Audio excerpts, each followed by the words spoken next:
Syederalun seratusan pemuda dari sejumlah desa di Gandapura Biren sejak Selasa hingga Rabu 12-13 Juni 2023 mengikuti training kader dakwah bersama Himpunan Ulama Daya Aceh.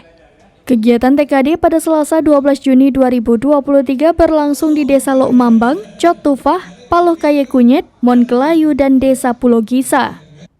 Sedangkan pada Rabu 13 Juni 2023 di Desa Cot Tunong, Cot Mane, Pantai Sikumbong, Grugok, Samutikrung, dan Cot Jabet.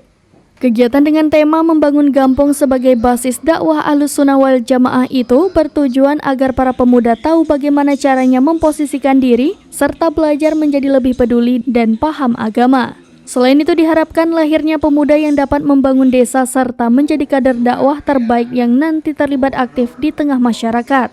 Di Lok Mambang, TKD berlangsung Senin di Menasah desa setempat dan Selasa berlangsung di Cot Tunong, diikuti puluhan pemuda dan menghadirkan 3 pemateri dari Huda, diantaranya Tengku Helmidar. Geci Desa Cot Tunong Hasbala Hasan didampingi pendamping desa Muhammad Idris sangat mendukung TKD.